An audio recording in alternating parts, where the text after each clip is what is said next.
If you want to have a bold attitude, a very determined mind, and a very strong and tough mind, then you must learn about self directed neuroplasticity. It's the wonderful thing in our brain.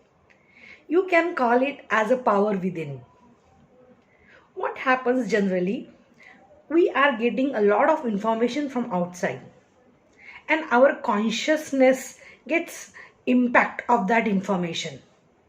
On that information, emotional environment is created in our brain, and accordingly we behave, that too subconsciously. We don't know that is having so much impact on our brain.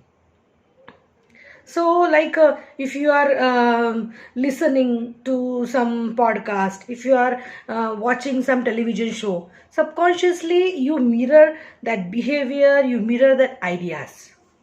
But suppose if you are meditating properly, and if you are having a very clear mind, then you can use the self directed neuroplasticity. Now I am going to explain you what is that and why it is so powerful, and why the all leaders, all corporate people, and all the successful people are using this as a tool to improve their psychological as well as mental health and clarity.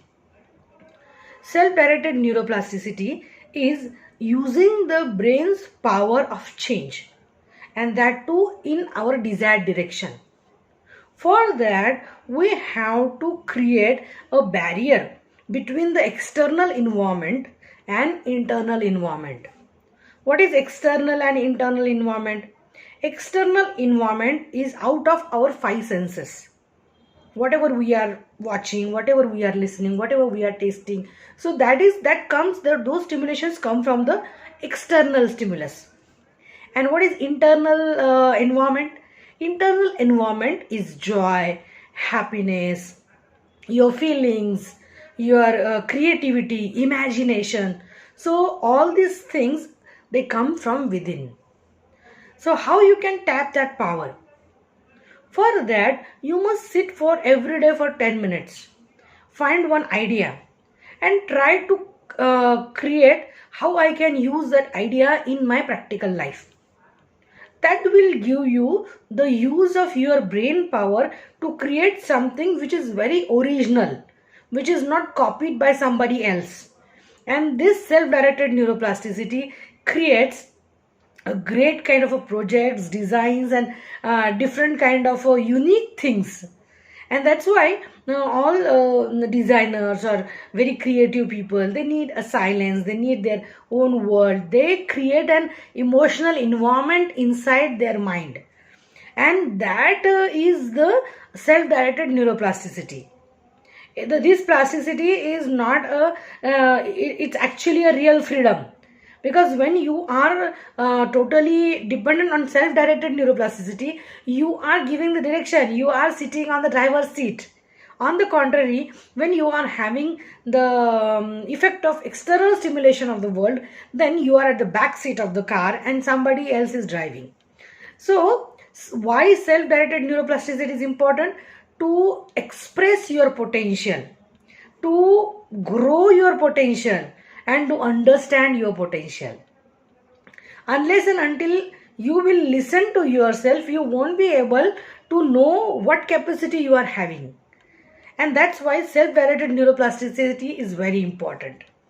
Self-directed neuroplasticity gives you a chance to explore new things which you were not knowing, you are not knowing, because there are certain things which you don't know, but there are certain things which you don't know, and there lies the real potential. And to tap that potential, you must sharpen this self-directed neuroplasticity. Repetition is a very important thing for brain likes repetition, and whenever we do repeat anything, brain makes that thing very stronger. So it is like neurons that fire together, wire together. I will give you an example. Suppose we are walking on a road, that road is full of bushes. But if we regularly, many people walk on that road gets clear and we can easily walk on that road. In the same way, the neural stimulations or signals carry with very ease when we are using the self-directed neuroplasticity. Self-directed neuroplasticity is like a optimum fiber optic for the downloading speed, or 4 GB, 5 GB, or I don't know. It is so much high speed, you just cannot imagine. And you can get that information from the your internal source as well as from the environment, and use that in a specific direction. What are the things which avoid or which can create a barrier in self-directed neuroplasticity? Is that if you are not doing a meditation, if you are so much engaged in external acts, if you are not taking a proper rest, and then you are not having a self monitoring assessments, like you are not doing introspection, so it's the thing which will create a barrier in that. So self-directed neuroplasticity is, I think, such a SWOT. It's having a two-way. It's having a positive effect and negative effect also. But if you believe in yourself, believing is actually using the self-directed neuroplasticity. So start to use that power.